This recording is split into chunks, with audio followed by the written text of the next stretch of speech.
Nii, tere kallis kuulaja. Bitcoin Eesti podcasti juubeliosa, 10. osa on meil käes. Pidu Ja selleks puhuks oleme jälle tulnud Tallinnasse, sellepärast et täna meil on ka külaline saates. Külaliseks on üks meil müstiline tegelane, keda mina tean näiteks ainult nime järgi Kontekst ja Twitteri kaudu me oleme tuttavaks saanud natukene. Aga kas sa tahad oma päris nime ka avalikustada? Võin öelda küll, päris nimi on Harder. Harder? Ja. Tere, Harder. Tere, aga kus sa tuled, kes sa oled, miks sa siin oled? Või äkki teed mingi väikse tutvustuse et kus sa tuled, millega tegeled näiteks? Okei, alustaks sealt poolt, et siin olen tänu sellele, et te kutsusite mind, aitäh teile. Ja väga lahe, et tehakse sellist asja Eestis. Üldse, kui ma esimest korda kuulsin, et siuke podcast olemas on, ma olin positiivselt üllatunud, et ma arvasin, et siin nagu suurt midagi ei tehta selles olles. Aga et midagi sellepärast me alustasimegi sellega, et mitte midagi ei toimu, et okei, hakkame tegema. Keegi peab tegema. Ja, väga õige. Aga muidu jah, siuke tavaline Eesti poiss põhimõtteliselt tegelikult, et Viljandimaalt Suure-Jaanist olen pärit. Seal üles kasvanud, koolis käinud, siis õppisin ökonoomikat ja ettevõtlust Tartus, töötasin müügimehena natuke aega ja nüüd ma olen viimased 3,5 aastat, peaaegu 4 aastat olen siis põhiliselt Austraalias olnud ja seal ringi rännanud ja avastanud maailma ja iseennast ja Bitcoini. Okei, aga Austraalias, kus kandis Austraalias paikned? Või sa rändad seal ringi või oled kuskil rohkem paikne ka? Niivõrd kuivõrd rändan ringi, et üldiselt ma olen siiani olnud põhiliselt idarannikul. Okay. 2020 algus, kui see Covidi möll läks lahti, siis ma olin Queenslandis, Põhja-Queenslandis põhiliselt, mis oli väga hea koht olla selleks seal tolle ajal. Vihmametsade vahel kuskil. Enam-vähem, mitte päris, aga jah, põhimõtteliselt. Okei. Ma olen ise ka Austraalias peaaegu 2 aastat elanud, et siis sellepärast küsingi. Aga mis koht Austraalias nagu praegu kõige siukene hingelähedasem on või nagu mis nagu kõige rohkem meeldis või meeldib? No, eelmine aasta ma olin põhiliselt peaaegu terve aasta olin Byron Bay'l. Okay. Ja see oli nagu väga, väga äge koht ja lahedad inimesed, kes seal olid ja hea energia. Et... See on siuke päris vavameelne koht, mulle tundus ka. Ma käisin sealt kunagi läbi, ma mäletan, seal oli mingi üritus, oli ka minu arust linnas ja siis kõndisime sealt läbi kuskil tänaval, siis seal ikka liikus igasugu inimesi ringi, siis mingi vend, ma mäletan, kõndis mulle vastu niimoodi, kõndis inimestest mööda, ässid. Lihtsalt vist, ma ei tea, kas ta müüs siis sellisel moel või mis moel see värk käis, et päris huvitav nagu. Aga jaa, idarannik on päris äge. Kuigi mulle natuke läänerannik isegi meeldis rohkem, see oli siuke rahulikum vibe, ütleme niimoodi, et vähem inimesi, et nad kuskile rannad, ilusad rannad ja täiesti tühjad põhimõtteliselt, et idarannikul sa ei leia väga tühja randa, on ju. Jaa, tõsi. Okei, äge. Aga jah, mul ongi ka plaan läänerannikule minna nüüd, kui ma tagasi lähen, et mul viimased 5 kuud on seda viisat veel praegu Austraalias, et siis viimane peatus oli nüüd Melbourne'is, et ma tahan läbi Uluru minna Darwinisse ja siis Darwini kaudu mööda läänerannikut nagu tagasi lõuna poole. Ma olen selle tripi teinud ära. Okay. Keskelt läbi sõitnud ja nice. Väga fun. Cool. Aga kuidas sa sinna Bitcoinini siis jõudsid ja kuidas sul see tee algas või mis värk sellega on? No tee algas, raske öelda, kus kohast algas täpselt. Eks mitmed asjad kuidagi juhtisid mind sinna poole. Aga nagu enamus meist tükk aega ma nagu suht teadsin nagu probleeme, mis selle nii üleüldise selle süsteemi kui ka raha endaga on, eks ole. Aga näiteks, mis mind hoidis tükk aega tagasi Bitcoinist arusaamisel oli see, et ta ei ole füüsiline. Et ma kogu aeg mõtlesin, et et raha see peab mingi füüsilisega tagatud olema ja nii edasi. Aga siis 2017 oli siis see, kui mul paar sõpra hakkasid sinna investeerima ja värki ja nii-öelda sellesse krüptosse ka.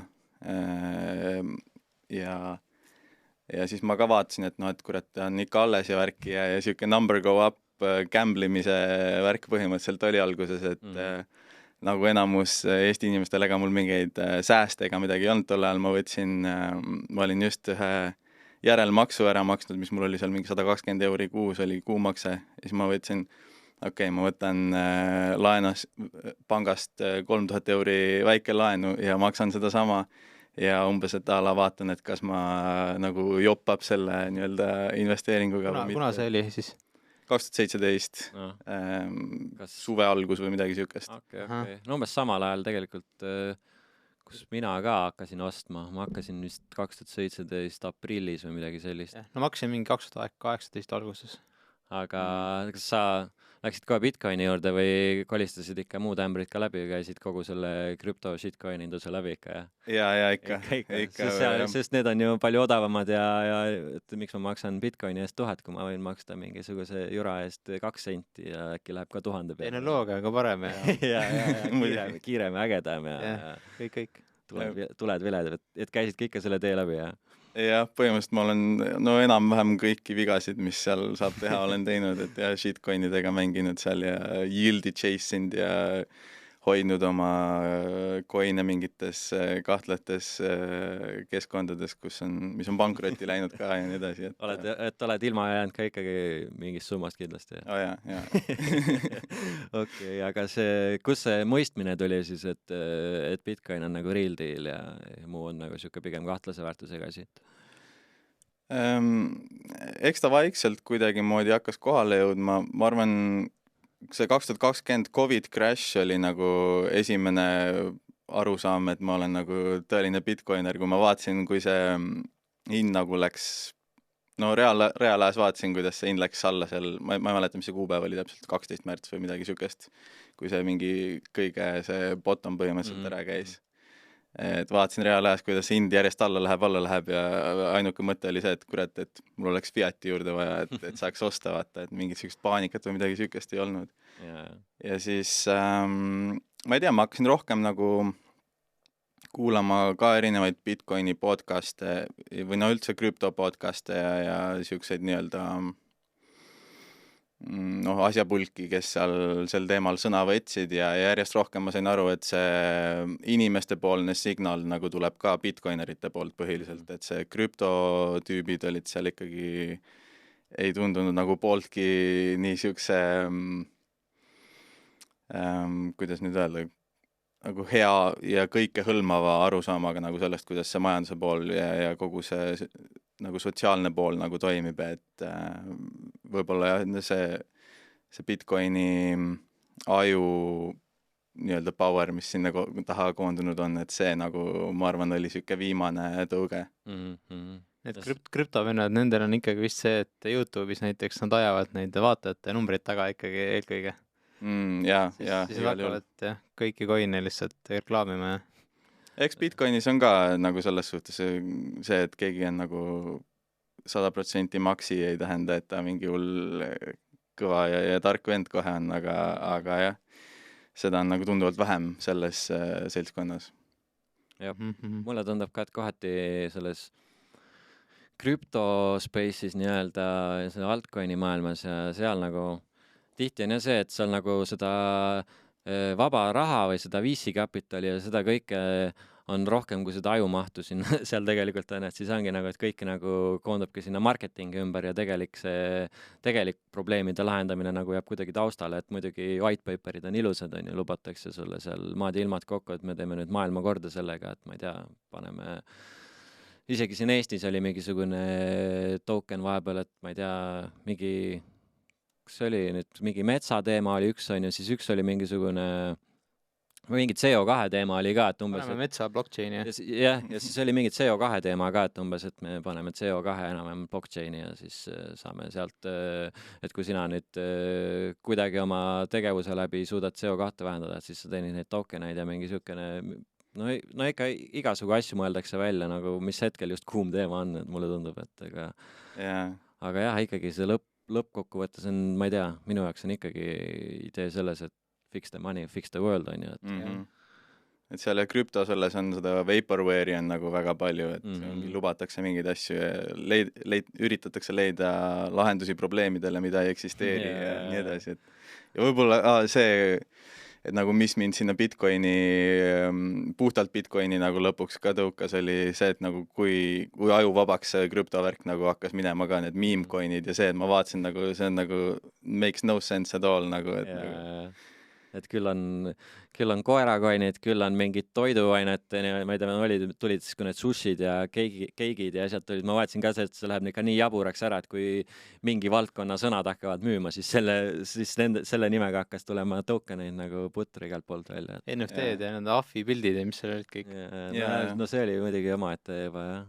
Tänaseks vist on NFT, see ahvi piltide maania on suuremalt jaolt vist üle läinud, et no praegu küll, aga ei tea jah. Eks see taustal ikka podiseb. Hulle on igasuguseid, võib juurde veel tekkida. Just nägingi hiljuti nägin ka, et ma ei mäleta, mingisugune influencer või keegi oli ka mingisuguse ahvi pildi ees seal, ma ei tea, 1,5 miljonit maksnud ja tänaseks selle hind oli vist, ma ei tea, kas seal $1000 või midagi sellist, et nagu et õhk on ikka korralikult välja lastud, et selles suhtes on see vahepealne suurem crash hea olnud tegelikult, et puhastab seda nagu keskkonda natukene, ütleme niimoodi. See on see difficulty adjustment. Jah, tõsi. Aga ma küsiks siukse küsimuse ka, et võib-olla ütled oma sõnadega, sa mainisid, et sa oled vist majandust ja seda poolt ka õppinud ja? Natuke jah. Aga äkki sa oled enda peas lahti kunagi mõtestanud või äkki sa ütled mõne sõnaga, mis on raha? Maailma kõige raskem küsimus. Kõige raskem küsimus. Jah, kõige raskem ja võib-olla kõige olulisem, et see... Ma valmistan sind ette, et kui sa peaksid Robert Priidlaavi sinna podcasti sattuma kunagi, et siis... siis ta küsib kindlasti. Ma just tahtsin mainida, et see tema podcast on ju selles, ta on mitmes mõttes geniaalne, aga see pealkiri ise on juba nii geniaalne, et minu jaoks nagu kõige lihtsam viis võib-olla, see on ka, ta on mitmed asjad, eks ole, aga kõige lihtsam ja loogilisem, ma arvan, on teda mõtestada kui aja ja energia sellist, mis see sõna nüüd on? Hoidmise vahendit. Salvestamise. Jah, salvestamise võib-olla või jah, ühesõnaga ta on tehnoloogia või tööriist, mis siis võtab aja ja energia kui sellise ja nagu abstrakteerib selle siis mingisuguseks ühikuks põhimõtteliselt. Okay. See vist on õige sõna, abstrakteerib. Jah, võib olla küll. Ma arvan, see on päris hea nagu seletus. Ja. Majandusenergia nagu salvestaja. Jah, sama asi. Kohati mingis mõttes ka nagu siis inimenergia. Ikkagi majandusenergia või nagu see, et tööd, teenid raha ja siis ongi sinu energia seal sees põhimõtteliselt. Tee tööd vaeva, siis tuleb raha. Proof of work. Jah, põhimõtteliselt küll. Täpselt. Okei, aga mõtlen.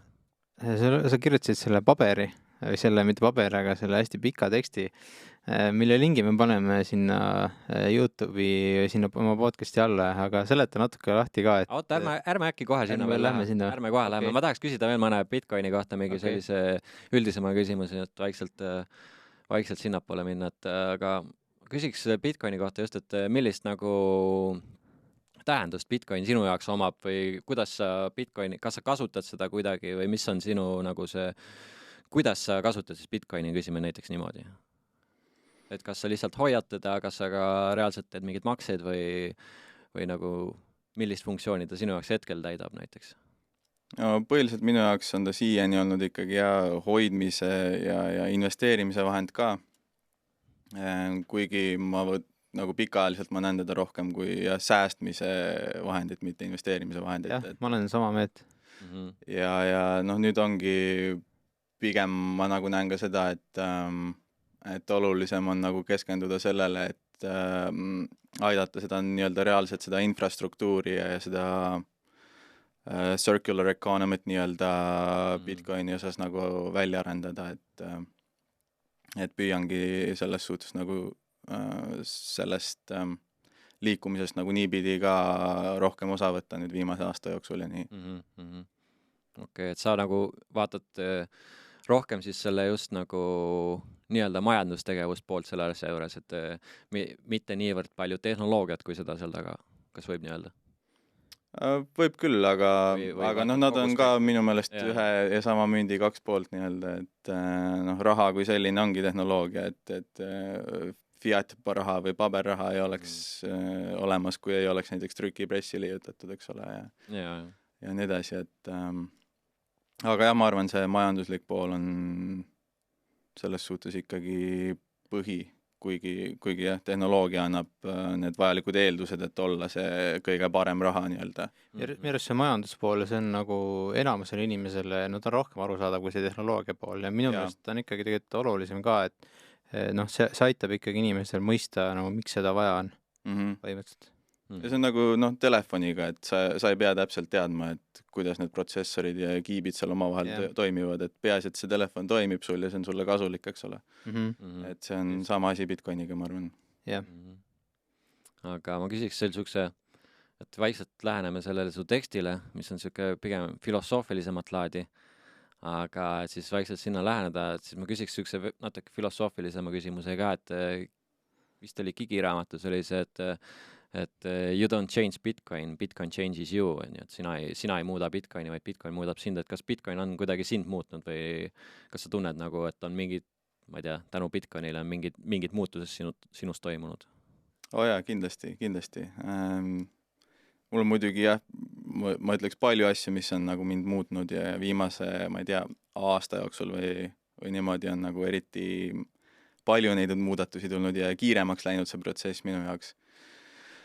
Aga Bitcoin kui selline ja kindlasti ja mida rohkem ma nagu mõtlen selle peale ka nagu just siukse filosoofilise ja metafüüsilise poole pealt, seda rohkem nagu ta kuidagi klikib ka ja ma näen, kuidas just neid esiteks, miks nagu minu meelest Bitcoin niivõrd võimas vahend on või tööriist ongi see, et ta nagu peegeldab seda, kuidas reaalsus ise töötab põhimõtteliselt minu tõlgenduses ja samamoodi, kui me õpime seda, kuidas Bitcoin töötab ja kuidas see network kui selline töötab ja saame sellest aru ja tõlgendame selle enda jaoks lahti ja siis nagu kopeerime või peegeldame jällegi neid omadusi nagu enda tegemistes ja muus elus. Et see on nagu päris siuke võimas cheat code, ma arvan, elu jaoks ja mis paneb nagu paljusid asju just nagu teistmoodi mõtlema ka.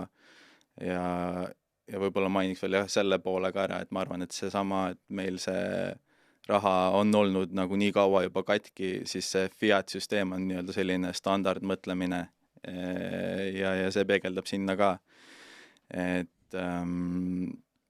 Et jah, see võib-olla, mida fiat-süsteemi all nagu võib pidada siukseks, ma ei tea, normaalseks või kuidagi inimesed võtavad osasid asju väga iseenesestmõistetavana. Et kui sa hakkad nagu Bitcoini vaatama rohkem siukse filosoofilise poole pealt, siis see paneb nagu küsima igasugu küsimusi nende preconceived notionite kohta nii-öelda, ma ei tea, mis see eestikeelne vastu on, aga eeldus. Põhimõtteliselt jah. Okei.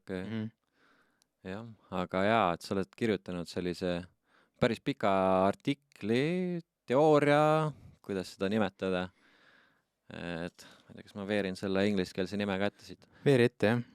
Unified Creation Energy Theory, God is Energy Expressed in Layers. Äkki sa, ma ei tea, teed mingi lühikokkuvõtte sellest või midagi? Kui on üldse võimalik seda lühemalt kokku võtta, kui sa selle kirja pannud oled? Ja ma just tahtsingi öelda, et ma arvan, et see kirjutis ongi paras siuke kokkuvõte.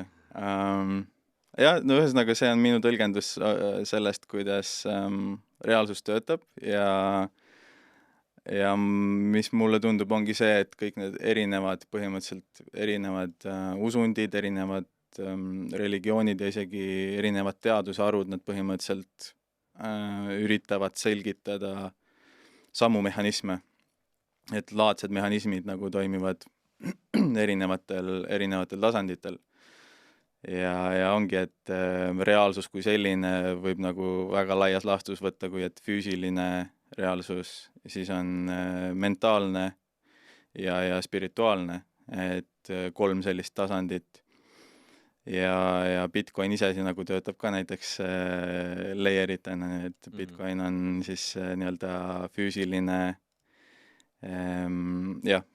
tasand, see baastasand, seal peal on, ütleme, Lightning, mis toetub nendele Bitcoini reeglitele, aga teeb mingid mängureeglid sinna juurde, eks ole, et seal on mingisugune suurem mäng nii-öelda oma reeglitega on all ja siis ehitatakse mingi teistsugune väiksem mäng sinna peale ja miks näiteks Lightning, mitte mingisugune, ma ei tea, Coinbase'i, Bitcoini, neil ei ole isegi midagi sellist välja mõeldud, aga ütleme, kui näiteks Coinbase ja Binance teeksid mingisuguse Lightningu konkurendi, aga see toimiks ainult nende serverite peal, siis ongi näiteks, et miks Lightning oleks nagu ilmselgelt võitja, ongi see, et Lightning emuleerib neid omadusi, mis Bitcoini enda põhichaini peal juba põhimõtteliselt toimivad ja natukene muudab neid. No põhimõtteliselt Binance'il on, vist on Binance'i selle chaini peale ka ju tehtud mingisugune wrapped Bitcoini variant või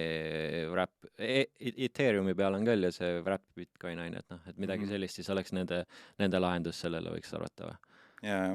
Aga jah, seal ta ikkagi töötab ju tegelikult paljuski Ethereumi reeglite järgi või siis Binance chaini reeglite järgi või mis iganes.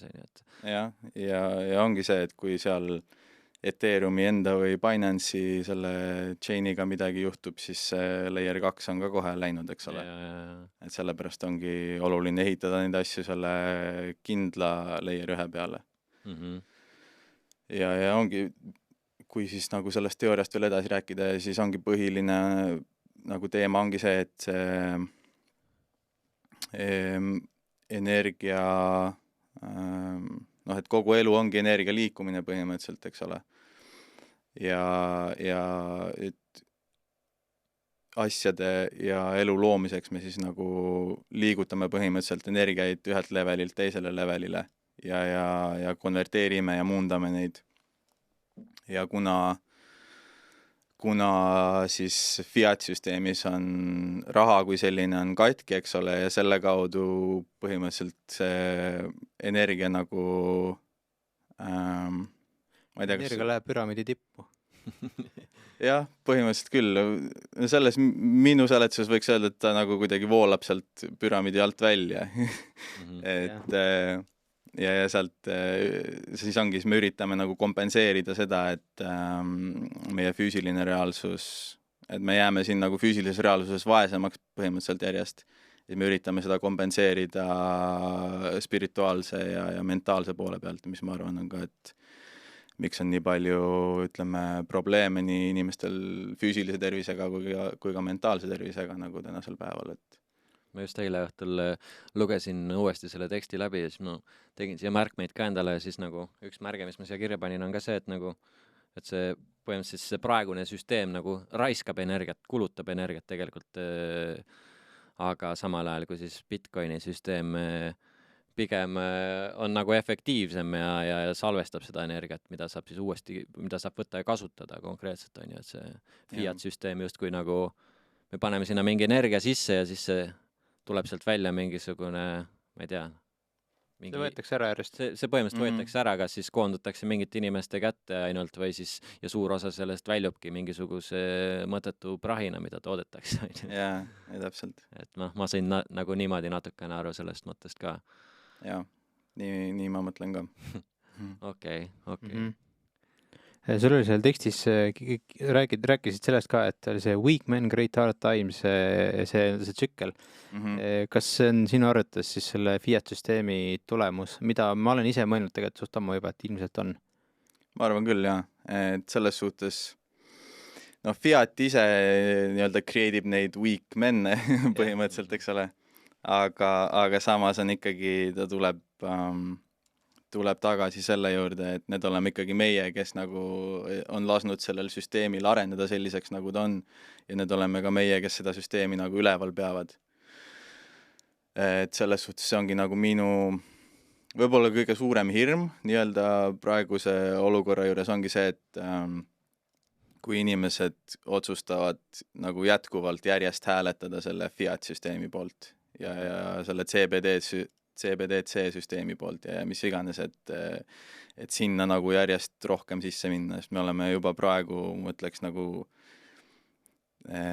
päris suures osas põhimõtteliselt orjad sellele süsteemile ja kui nagu piisavalt suur osa inimesi jätkuvalt selle süsteemi poolt hääletab, siis olukord läheb ainult hullemaks ja siinkohal ongi ma nagu väga ei muretse enda pärast kui sellise, aga pigem nagu oma tulevaste laste ja nende laste ja selle pärast, et jah, ma arvan, et kui me ei tee nagu niisugust kollektiivset ja teadlikku otsust nagu paremat süsteemi hakata kasutama, siis see fiat nagu tõmbab põhimõtteliselt nagu tühjaks.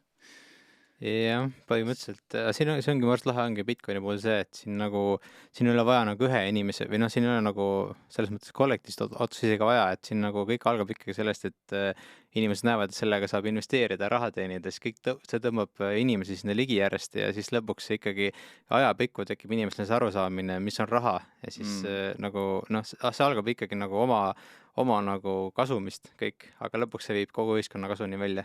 Et on nagu maskeeritud sinna easy money sisse nagu, et inimestel tundub, et paljudele tundub, et see on easy money ja kui nad on selle vana süsteemi mõtteviisi juures, et tulebki easy money kiirelt teha, ja siis, aga samas, kui ta jõuab sinna Bitcoinini tänu sellele, et see on tema jaoks tundub algul easy money, siis tahes-tahtmata kui ta juba hoiab seda Bitcoini, siis tahes-tahtmata hakkab ta rohkem nägema informatsiooni selle kohta ja rohkem nii-öelda ta teadlikkus tõuseb ja lõpuks ta võib-olla siis see mõttemaailm shiftib ka nagu uuele levelile, et tulebki sealt fiat maailmast välja tänu sellele lihtsalt, et nagu jah, et see on nagu siuke, et see, ütleme, investeerimise aspekt või selline kiire raha teenimise variant on nagu siuke ämbliku võrk lihtsalt, mis püüab kinni need inimesed ja teistpidi siis välja tulevad sealt juba lasersilmadega inimesed on ju, kes reformeerunud. Et mina sain nii aru ka, jah. Aga see weak man, great hard times ja see tsükkel on ju, et ma ei tea, kas te arvate, et nagu enne fiat-süsteemi neid tsükleid ei olnud või need olid kogu aeg olemas või? Ei tea, ma küsin mõlemaga. Ma arvan, et praeguses maailmas ikkagi see süsteem rohkem tekitab seda tsüklit, vähemalt praegu, tänapäeval. See on see fiat-maailm, kus see tsükkel on alguse saanud või? No ta ei ole ilmselt sellest alguse saanud, ta võib-olla ikkagi oli minevikus ka olemas, aga mina näen seda nii, et ikkagi see fiat-süsteem võimendab seda ikkagi tohutult. Ja ma arvan sama, aga selles suhtes see fiat-süsteem kui selline on ühel või teisel moel ka, ma arvan, põhimõtteliselt kogu aeg eksisteerinud. Just kuna ei ole olnud nagu sellist tehnoloogiat, mida saaks nagu üle maailma verifitseerida igal ajal, kust iganes, eks ole. Ja mis oleks siis... Kuld oli kõige lähemal sellele. Mis oleks võltsimiskindel ja usaldust ei oleks kellegi vastu vaja. Et ma mõtlengi tagasi nagu, et see, kui juba mingi ma ei tea, vana Rooma ajal ja seal, et seal kulda küll kasutati, aga seal tuli ikka see inimlik ahnus. Ma just tahtsin sinna jõuda, et seal ikka see klippimine ja siis hakatakse lahjendama seda ja seal on ka ju selle kohta on et mis protsent oli alguses, algus oli puhas kuld ja lõpuks oli nagu mis mingi ühekohalised protsendid, põhimõtteliselt ja midagi siukest, et Bitcoini standardil on sellist eks seda paber Bitcoini ja seda on, ma arvan, see on probleem ja see jääb probleemiks ja ilmselt need tsüklid mingil määral korduvad ka Bitcoini süsteemi peale, aga just see, et see süsteem ise on nii avalik ja läbinähtav ja lihtsasti auditeeritav, et see annab nagu hoopis kõrgemad standardid nendele, kes nagu tahavad sinna mingisuguseid derivaate või midagi ehitada peale. No ma arvan, et see derivaatide faas ja see paber Bitcoini osad, see ongi tegelikult lihtsalt see on see veel praegu see fiat-süsteemi nii-öelda jätk, aga kui nagu ikkagi see mingisugune kriitiline mass ületatakse nende inimeste poolt, kes Bitcoini tulevad üle ja piisavalt hakkaks seda haridust ja seda kõike seda teadmist nii-öelda edasi kantama inimestele ja lõpuks inimesed, igaüks hoiaks enda võtmeid ise, et siis lõpuks lihtsalt kaob see vajadus nende derivaatide järgi ära, et praegu on see lihtsalt niisugune fiat inimestele nii-öelda lihtne moodus Bitcoini hinnaliikumisest osa saada, on ju, et nad lihtsalt ostavad seda mingit paberit, mingit ETF-i midagi ja siis teenivad sellega rohkem oma fiati, mis on jah, see on nagu praeguses süsteemis ongi see, et short-term kasum on nagu kõige tähtsam, et see, mis pikas perspektiivis saab, nagu see pole väga tähtis. Jaa. Aga jah, samal ajal ongi ju Bitcoinerid ehitavad ikkagi järjest seda infrastruktuuri ülesse ja et lõpuks me võiksime sinna Bitcoin standardile üle minna, kus ei ole neid paber Bitcoini ja derivaate. Bitcoinerid on need, kes mõtlevad homsele, siis kui homne kätte jõuab, siis ei ole enam neid fiat mehi nii palju. Jaa.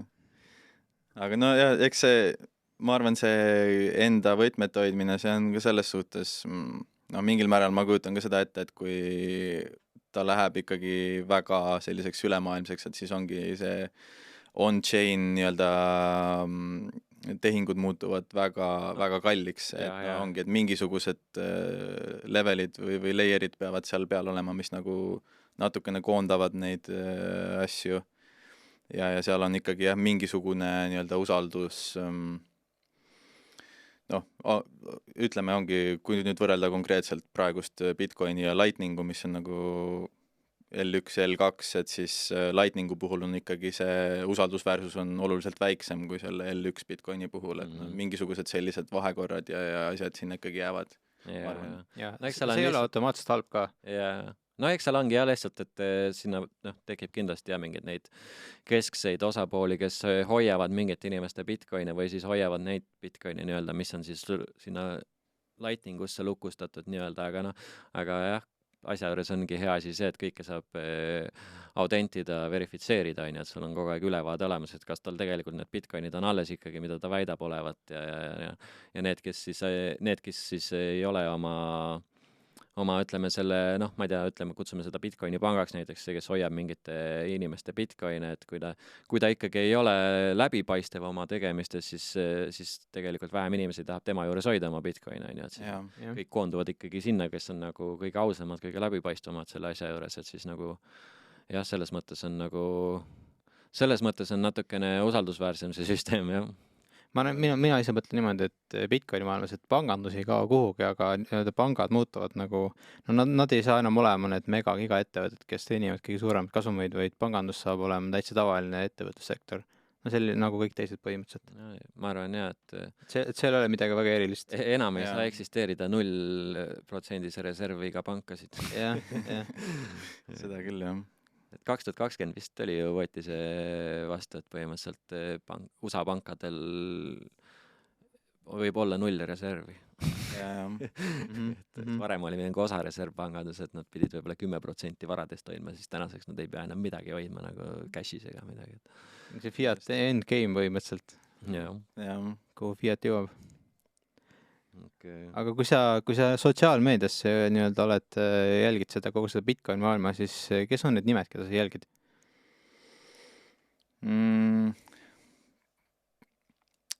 Need on palju selles suhtes, aga no ongi, ütleme, võib-olla põhilised ongi sellised podcasterid, ütleme Breedlove, Preston Pysh, McCormack, John Wallis näiteks on väga lahe vend.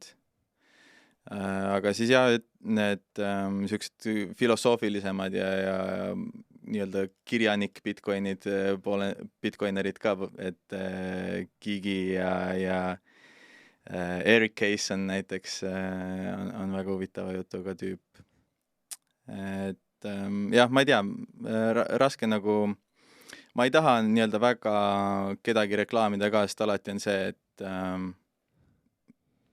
iga inimese puhul, me kõik oleme inimesed, kõik teevad vigu, et pigem nagu ongi üritada jälgida võimalikult laialt ja üritada aru saada, et kus nagu need ühised jooned on või et kus on nagu need mingid ühised vastused või tulemused, kuhu nagu erinevad inimesed on jõudnud oma erinevate mõtetega. Ja sa Twitteris vist kirjutasime omavahel, sa mainisid ka, et sa muidu niisugune suhteliselt tundmatu vend olnud ja alles nüüd hiljuti hakkasid rohkem oma asja avalikustama ja kirjutama ja seda, et kas võib öelda et läbi Bitcoini sa leidsid siis nii-öelda selle platvormi või mingisuguse nii-öelda klanni, kuhu sa kuulud, et kellele üldse oma asju avaldada või ei tea, kas võib nii öelda? ma arvan küll, jah. Ma arvan küll, et võib nii öelda, et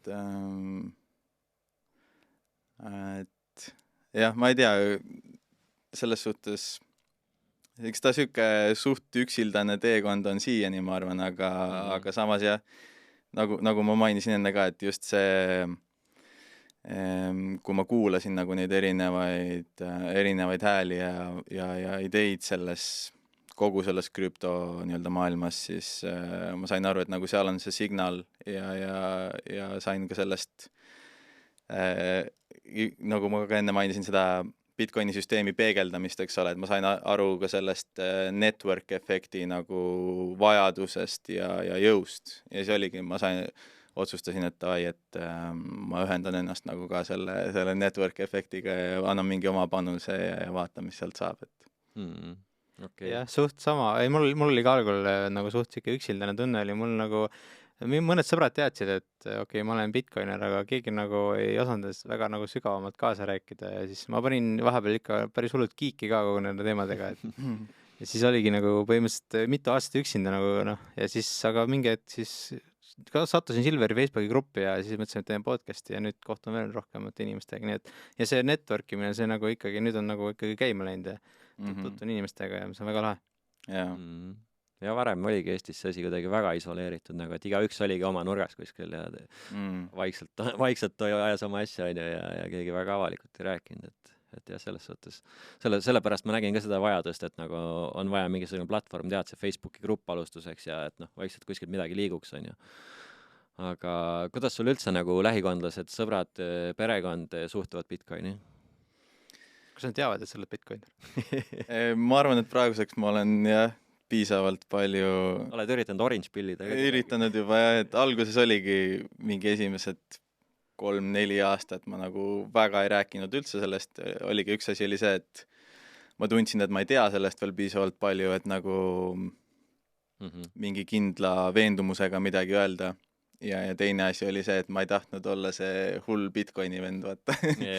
aga jah, ma ei tea, nii et kuidagi viimastel aastatel on see, nagu ma ütlesin, see protsess on kiirenenud ja ma olen enda jaoks neid asju lahti mõtestanud ja olen neid mõtteid siis üritanud ja nii pere kui ka sõpradega jagada ja mingil määral saadakse vähemalt ikkagi aru. Ma ei tea nüüd ka täpselt, kui palju ja nii edasi ja kui palju see kõnetab erinevaid inimesi, aga mingi huvi ikkagi on, ma arvan.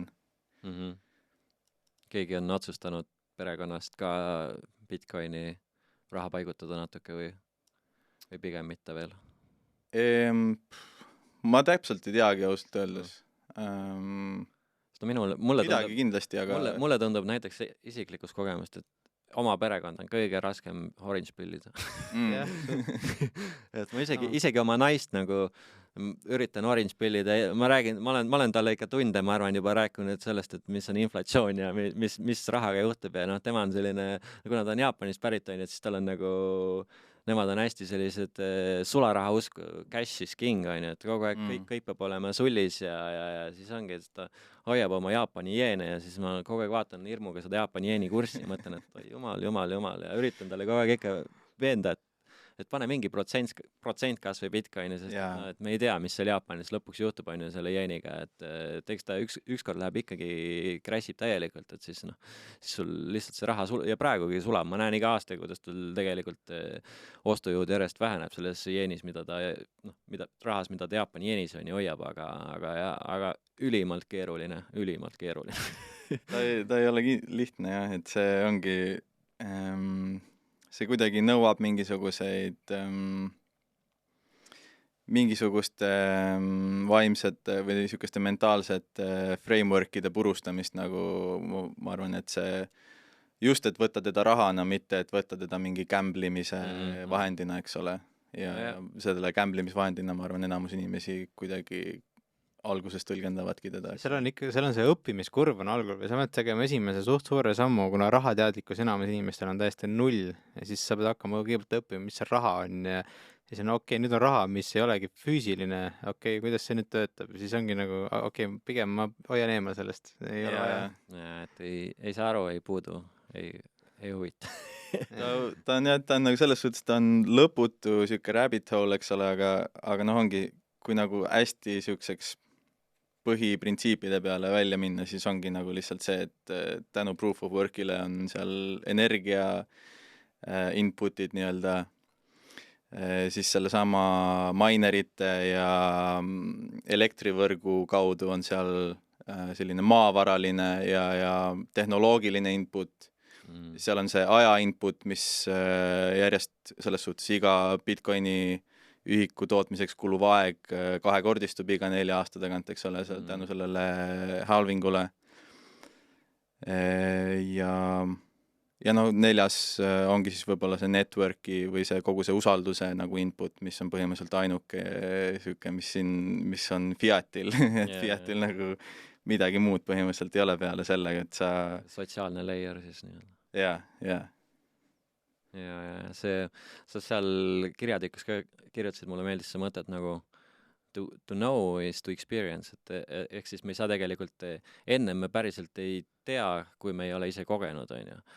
Et siis ongi see, et Bitcoini puhul mulle tundub ka, et nagu ongi vaja seda kogemust, et saada teada, et saada rohkem teada, on ju, et sa pead seda asja korra hoidma, sa pead võib-olla tegema mulle rahakoti, need sammud nagu läbi käima, et siis on, et kui sa kujutan ette, et inimene, kes juba laadib alla mingisuguse Bitcoin wallet'i kas või on ju ja genereerib need seed phrase'i ja kirjutab need ülesse ja teeb esimese tehingu näiteks exchange'is, saadab sinna mingisugune 5 euro eest omale ja siis kustutab selle wallet'i ära ja siis taastab selle nende seed phrase'ide abil, et kui kui need asjad nagu läbi teha, siis ma kujutan ette, et nagu inimeste see usaldus ja see arusaamine ikka kasvab meeletult nagu, et paljude jaoks tundubki see algul nii keeruline ja nii riskantne, sellepärast, et sul on nii lihtne neid ära ka kaotada, et kui sa mingi sammu teed valesti, et sa, ma ei tea, oma seed phrase'i ära kaotad, siis sul ongi raha läinud ja see nagu hirmutab nii palju inimesi, aga nagu... me oleme varem seda rääkinud, et minu arust Bitcoiniga on nagu inimestele raha suhtes, see on kõige kõrgem eraomandi tase, mis on kogu inimajalu jooksul üldse olnud. Ja praegu on see, et kui sul on raha pangas ja sul midagi rahaga juhtub või midagi töötas, helistad panka ja nemad on süüdi, aga Bitcoiniga ei olegi see võimalik, see ongi, sa ise vastutad 100% selle kõige eest. See on jah. Ja siis inimestel ei ole nagu, neil on harjumatu teha seda hüpet, et okei, nüüd mina vastutan, aga keegi ei taha vastutada. Alati on hea kedagi teist süüdistada, kui midagi juhtub. See on ka jälle see, et miks see fiat-süsteem, ma arvan, nii jaburaks juba läinud on, et ongi, et keegi ei taha vastutada millegi eest ja tahetakse delegeerida seda vastutust valitsustele ja mingitele ametiasutustele ja organisatsioonidele ja nii edasi, et jah, see on keeruline ja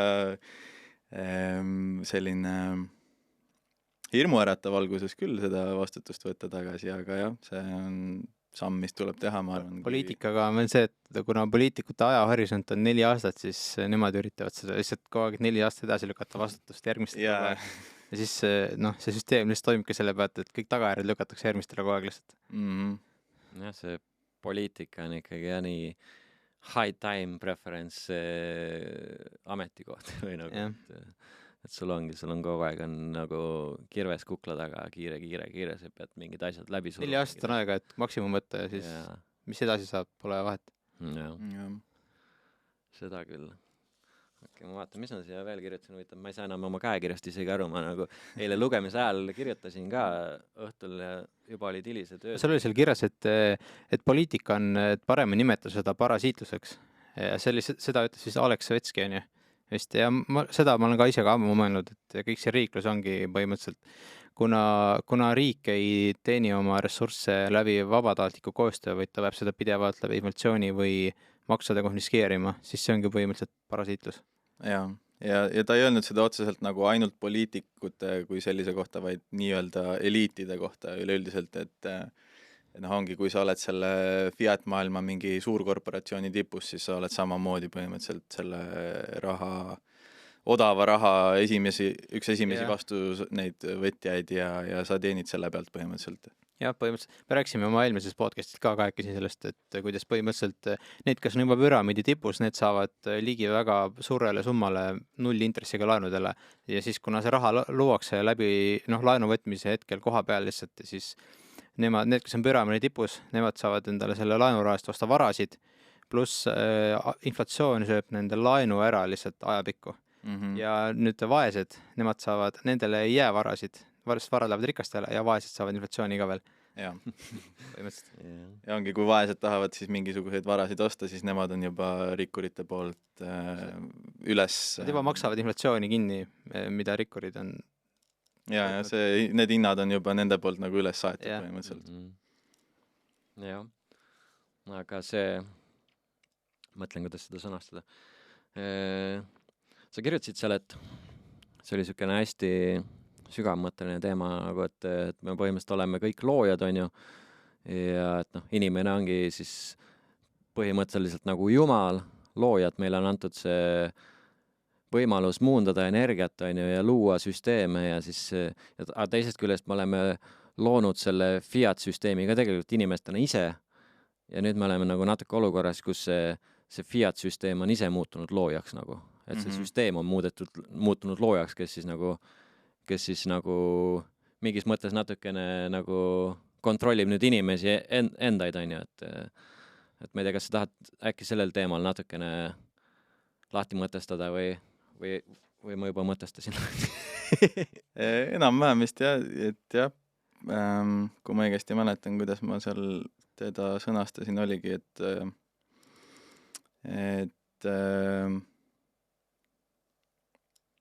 see oli umbes nii, et nagu põhimõtteliselt tead, me oleme loonud süsteemi ja süsteemist on saanud looja ja süsteem kasutab siis meid nagu tööriistadena tänaseks ja mulle tundub, et see fiat maailm ongi selles mõttes nagu selline süsteem, mis on nagu hakanud loojaks, sest et ongi nagu inimesed töötavad on ju selles fiat süsteemis ja nad on tegelikult tööriistad sellele, et seda fiat süsteemi ka käimas kogu aeg hoida, et ongi need samad need, kes on seal püramiidi tipus on ju, kes esimesena saavad selle raha sealt rahaloomest ja siis nemad ongi tegelikult, nendel on see motiiv ja initsiatiiv ongi seda süsteemi kogu aeg töös ka hoida, on ju, et nad mõtlevad uusi lahendusi välja, et see oli päris huvitav mõttekäik minu arust selle asja juures. Või ma ise natuke arendasin võib-olla seda mõttekäiku edasi ka seal, aga kuidagi ma sain nii sellest aru ja see oli nagu päris huvitav minu jaoks. Mul oli ka seal ta oli nagu mitmetasandiline selles suhtes, et me kõik nagu nii-öelda see ahnus kui selline on nagu selles suhtes väga loomulik osa elust, kuna me kõik vajamegi energiat, et nii-öelda luua. Aga kui see nagu pööratakse meie vastu selles suhtes, et just need meie loodud süsteemid, mis peaksid nagu meid teenima, hakkavad ise nagu saavad liiga energiamahukateks ja hakkavad ise seda energiat nagu endasse koondama. Ja siis seal on ka siis alati nagu see pool, et kuna neid süsteeme, nagu kui need süsteemid oleks nagu sellised, et vaatamata sellele, et ta kogu aeg koondab suuremat osa energiast enda sisse, et kui ta vaatamata sellele oleks ikkagi selline, mis meid teenib, nagu on Bitcoin, siis see oleks okei. Aga kuna need süsteemid ei ole nagu, neil ei ole mingisuguseid konkreetseid muutumatuid seadusi ja reegleid ja on alati mingisugused inimesed või grupid inimesi, kes saavad neid mingil määral muuta või enda kasuks pöörata, siis alati, kuna neil on jällegi see stiimul, et seda teha, siis nad alati seda teevad, kuna võim korrupeerub ja nii edasi, et jah, see oli põhimõtteliselt minu selline mõttekäik selle koha pealt. Siis ma sain enam-vähem õigesti aru ja praegu isegi sain veel selgemaks selle mõtte. Kusjuures ma avastasin seda teksti, minu jaoks on parem lugeda ja ongi mingisugune öösel põhimõtteliselt või nagu peale 12, siis mul nagu aju klikib paremini, sest esimest korda ma lugesin seda teksti, see oli mingisugune lõunane aeg ja siis ma nagu lugesin, aga siis läks kogu aeg see mõte rändama ja nagu, aga kuidagi eile nagu ma sain nagu jah, paremini kuidagi süveneda asjasse ja see oli nagu päris niisugune huvitav ja tõesti kuulaja ka soovitan teil ka see, me paneme lingi, et saate lugeda ja see, ma saan aru, et see ei ole sul veel valmis tekst, on ju, et sa töötad selle kallal veel edasi. Ma ütleks küll jah, et ma olen teda siiani nii-öelda mustandiks kutsunud ja mul on ideid on juba, mida järgmisesse nii-öelda versiooni ka panna. Aga jah, selles suhtes kindlasti, keda huvitab, siis lugege läbi ja andke tagasisidet, et ongi, ma üritan seal nagu väga palju erinevaid ideid erinevatest valdkondadest ühendada, aga ma ütlen kohe ära, ma ei ole mingi ekspert üheski nendest valdkondadest, et võib-olla ongi Bitcoin kui selline või raha olemus on selline, kus ma olen nagu kõige rohkem sügavuti läinud. Aga no see on ka suht siuke lõputu auk, eks ole. Mulle meeldis Austraalias oli hea väljend selle kohta, et Jack of all trades, master of nothing. et jah, ma olen umbes samasugune, aga see, mis ma nüüd öelda tahtsingi? Sellega seoses, ma tahtsin küsida seda, et kas on kuklas ka mingi mõte, et kunagi mingisugune raamat äkki välja anda või et kui vaikselt kirjutamist siin arendad ja harjutad. Hädasti oleks see kodumaist kirjandust. Niimoodi kirjutama hakata, siis on suht tõenäoline, et ühel hetkel see juhtub. Ma olen seda ise kogenud. Ja ma selles suhtes otseselt plaani ei tee, aga see on väga võimalik, jah. Et no ongi, ma ütlen kohe ära, ma ei plaaninud isegi seda teksti kui sellist kirjutada, see hakkas ka kuidagi ise hakkas veerema ja oligi põhiliselt öösiti kirjutasin selle veel, võib-olla sellepärast oli öösel parem lugeda ka. Aga jah, ta kuidagi väga iseenesest tuli, et ja raamatu osas konkreetset plaani ei ole, aga seda materjali ja neid ideid nagu koguneb küll vaikselt, et ma arvan, et miks mitte. Sul ju, William, tuli ka raamat sellest, et sa vist algul pidasid ka blogi lihtsalt kirjutasid. Jah, hakkasin kuidagi, no ma ise lugesingi hästi palju mingeid asju ja siis ma mõtlesin, et okei, et no kõik on muidugi inglise keeles. Siis ma hakkasin nagu mõtlesin, okei, mida ma teen, ma peaks nagu eesti keelest nagu seda infot lähemale tooma. Siis ma muidugi hakkasin, algul mõtlesin, et mingi blogi või asja nagu hakkasin kirjutama ja siis mingi 2 aasta jooksul kuidagi vaatasin, okei, nüüd on päris palju teksti, okei, aga ma saaksin juba mingi raamatu teha. Ja siis põhimõtteliselt läksin trükikotta ja ikka saab, noh, ja siis tegime ära, noh. Nice. Ma ise ei ole lugenud su raamatut veel, aga lisan selle omal listi. Mul list on väga pikk küll, aga oleks kaasa võtta, näed meeles. Ja no, järgmine kord, jah. Aga seal tekstis, mis siia on sinu kirjutatud, sa rääkisid taoismist ka ja ma lugesin just nüüd mõni kuu tagasi, ma lugesin ühte majanduse nagu ajaloo raamatut ja see rääkis ka natuke taoismist ja ütles, et põhimõtteliselt taoism on anarhismi eelkäija. Kas see võib olla tõsi? Aga seleta lahti üldse, mis see taoism on? Aga täpselt, ega ma täpselt ei tea. Kas ma olen aru saanud, et taoism peaks tähendama ilma jumalata ja kuna anarhism tähendab ilma riigita, et siis nagu taoism oli seal mingisugune hästi varajane eelkäija põhimõtteliselt selle liikumisele? Võimalik, jah, ma ei ole isegi selle taoismi sõna tähendusse kui sellisesse veel süvenenud. Tekstis käis see sõna läbi, siis ma mõtlesin, okei, ma peaks küsima tagasi seda. Kuigi jah, kogu see sõnade omavaheline selline mäng ja süsteem, see on ka väga huvitav minu meelest, et sealt peegeldub nagu väga palju mingi selliseid vanu tõdesid. Ja no ütleme nii, et jah, taoismi ma ei ole sügavuti läinud, aga mulle kogu selle filosoofia puhul mulle meeldib esiteks yin ja yangi värk, et noh, see käib läbi põhimõtteliselt igast usundist ja kõigest. Ja see tao ehk siis kui the way ehk siis tee nii-öelda olemasolu, mida ma tõlgendangi siukse naturaalse asjade kulguna. Põhimõtteliselt, et see idee ja printsiip mulle nagu väga meeldib, et ongi, et mitte üritada loodusseadustele ja siuksele ajakulule ja siuksele zeitgeistile kui sellisele nagu vastu töötada, vaid töötada sellega koos põhimõtteliselt. Tundubki, et sul see tekst ja ma kuulan ka ja nagu siuke kergelt siuke ma ei tea, spirituaalne isegi võiks öelda või siuke vaimne teema tegelikult kõlab igalt poolt ka nagu läbi, et kuidas sa nagu sellele teele üldse jõudsid, kas sa nagu terve elu oled nagu juba sellist teed käinud või mingisugune sündmus oli su elus või kuskilt sealt sa hakkasid, sa kirjutasid ka, et sa vist teed joogat ja kõike seda, et kuidas sa nagu sellele rajale sattusid üldse? Jooga oligi, ma arvan, üks suur siukseid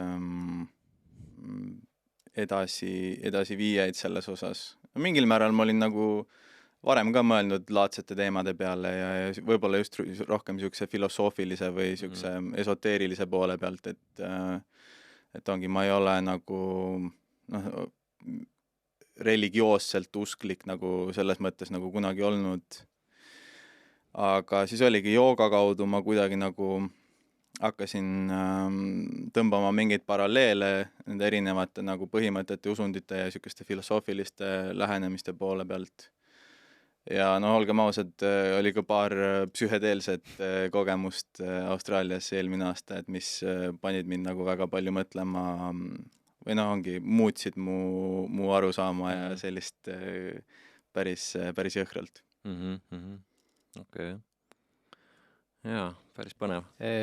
Seal tekstis see on siuke hästi spirituaalne ja siuke nagu vaimne tekst, et seal sa rääkisid ka, ma arvan, sõna käis, kvantmaailm käis ka sõna vist läbi või kvantfüüsika, et kas sa kvantarvutitest ka midagi oled kursis, mis värk nendega on? Ja kas kuidagi, räägitakse hästi palju, et need teevad Bitcoini lõpu peale, et kas sa usud seda? Väga hästi kursis ei ole, aga ma ei usu seda. Ma ka pigem ei usu. Et ongi, et kui nagu neid saab kasutada Bitcoini vastu, siis saab neid kasutada ka Bitcoini heaks ja põhimõtteliselt kõigil on suurem potentsiaalne kasu on töötada Bitcoini heaks kui Bitcoini vastu. Majanduslikult kasud on ikka alati suuremad Bitcoini puhul nendel, kes töötavad selle nagu püsimise nimel. Ja nii palju, kui ma olen ka üritanud uurida, et mis võib Bitcoinile lõpu teha, see kvantarvutide teema on suht palju läbi käinud, aga üldiselt on ikkagi inimesed, kes on rääkinud, on ikkagi sellele arvamusele, et see ikkagi ei ole ohuks. Seal on see asi ka vist, et kui see peaks mingi hetk tõesti muutuma ohuks või paistma horisondilt, et see võib ohuks muutuda, siis seal piisab mingisugusest hard forkist, et võib-olla sellel puhul tuleb Bitcoinil teha üks hard fork, aga ma arvan, et sellega oleks kõik kasutajad nõus ja mindaks väga kui 51% nõus, siis saab teha seda. Siis lähevad lihtsalt, inimesed saavad sellest aru, et see on vajalik ja minnakse üle ja ei ole väga suuremat probleemi, ma arvan sellest, et seal väike muudatus koodis kuskil sisse viia, on ju.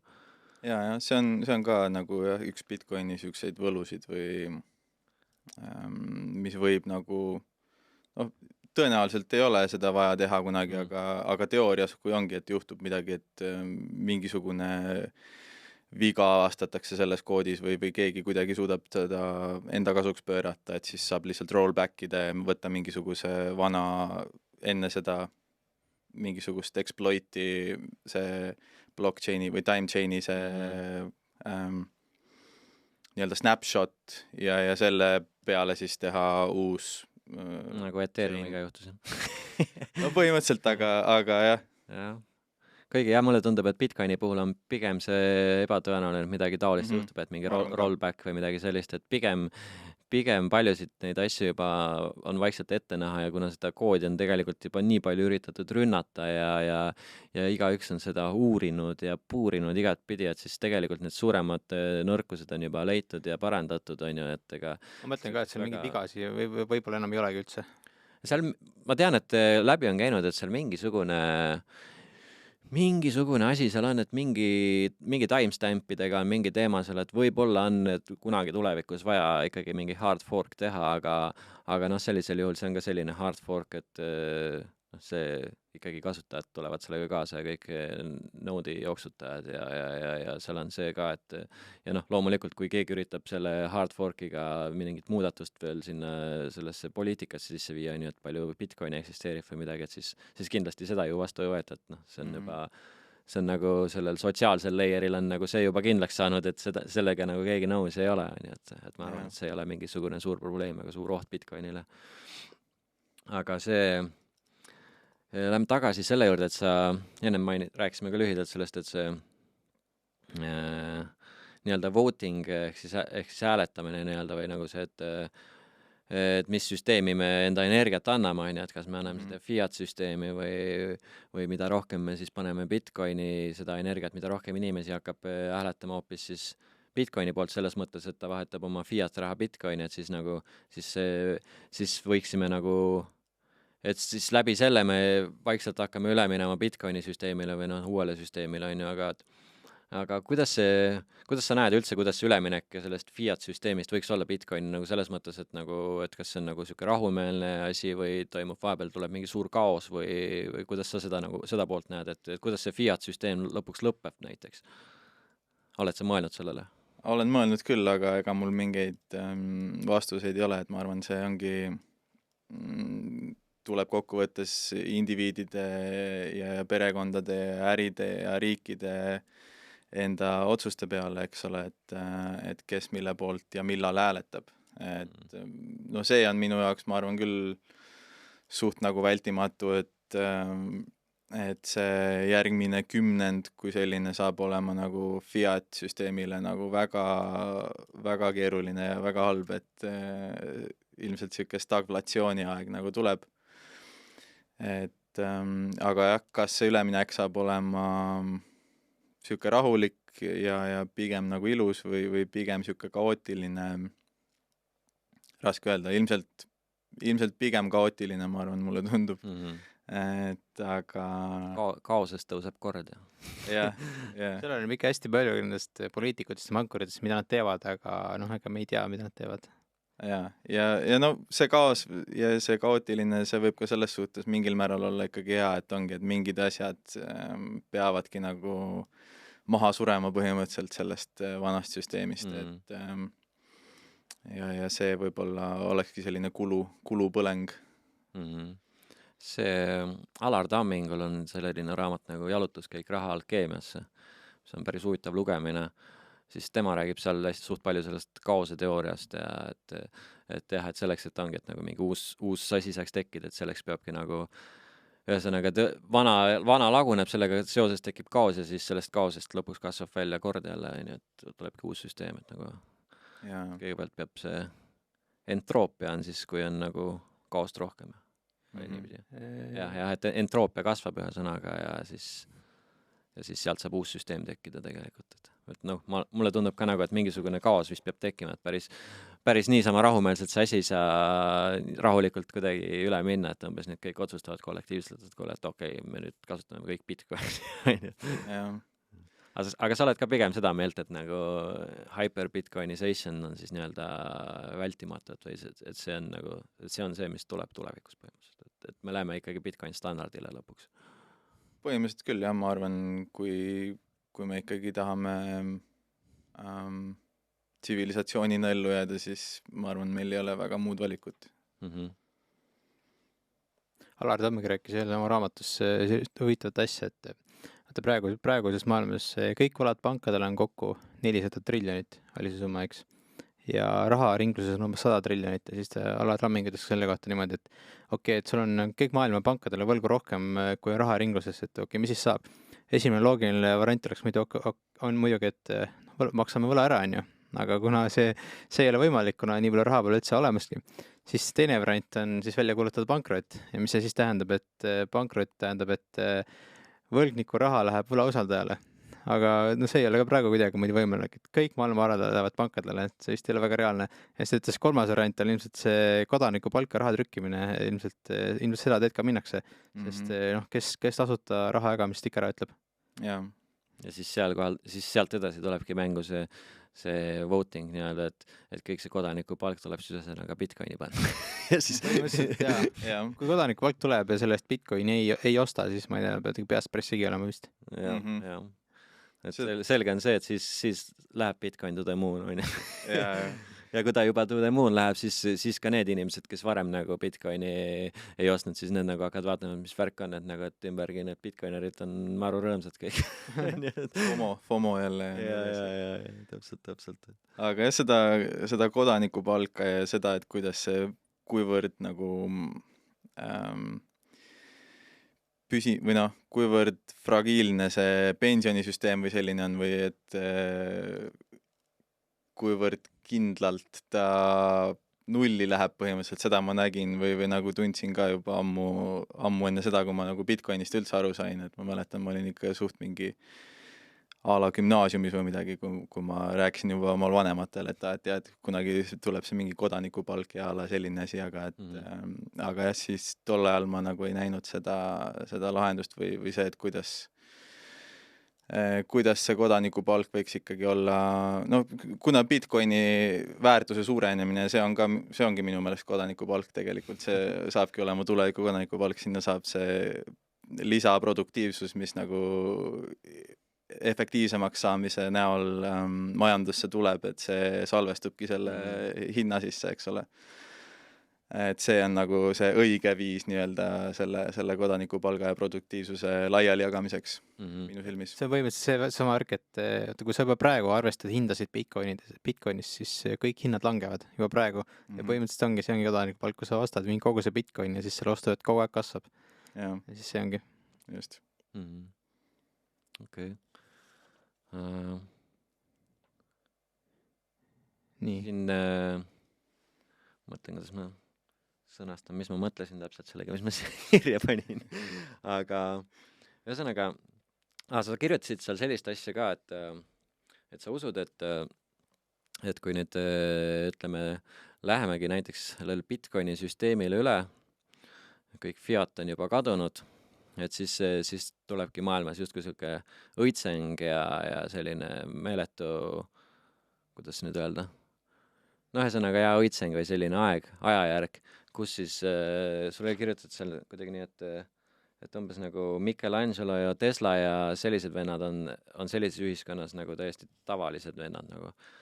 Et ma saan aru, et sa mõtled siis, et selle arvelt, et nagu, et on nii palju muid inimesi, kes teevad sama suuri asju ühesõnaga ühiskonnas, ma saan aru, et sa mõtlesid selle nurgalt, on ju seda?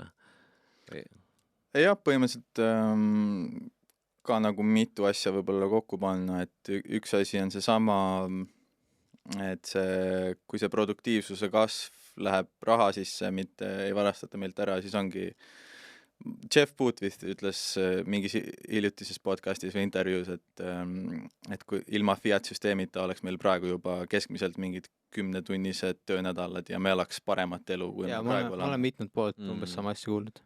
Ja ma ei tea, kuidas nagu, kas seal mingid arvutused ka taga on, aga intuitiivselt ma arvan, see võib enam-vähem selline õige suurusjärk olla. Et kogu see teema nagu selles suhtes kiireneb, et inimestel nad ei pea nii palju tööd tegema ja samas saavad elada jõukamat elu nii-öelda. Ja teine pool ongi see, et kui nagu mõelda inimpotentsiaali kui sellise peale, et mis võimalused nagu internet juba üksi meile annab. Et Michelangelo ei saanud YouTube'ist guugeldada, et kuidas maalida või mida iganes, et Hendriks ei saanud vaadata videosid sellest, kuidas Clapton oma mingisuguseid riffe seal tõmbab, et jah, ma arvan, see inimpotentsiaal, mis on nagu jäänud kasutamata selle süsteemi pärast, on nagu väga, väga jõhker tegelikult. Okei. Ma küsin nii ka, et sa kirjutasidki selle, et me näeme, et see oli kuidagi hea, et me näeme aega ja kus siis ühesõnaga, mis selle Michelangelo ja Tesla on umbes täiesti tavalised vennad, nii-öelda keskmised. Et kas sa nagu mõtled seda, et meie oma elu jooksul või missugust ajahorisonti siis ette kujutada, et nagu kus kohas selline tulevik võiks olla? Loodan, et meie näeme juba. Ma loodan ka, aga ma ei tea. Äkki me saame ise sarnaseks pinnaks. Võib-olla. Meil aega on veel. Jah, seda ajalist poolt on nagu alati väga raske öelda, et aga ma arvan mida rohkem podcasti episoodi me teeme, seda varem see juhtub. Ja kindlasti. Ja seal on ka see, ma arvan, et kui hakkab ikkagi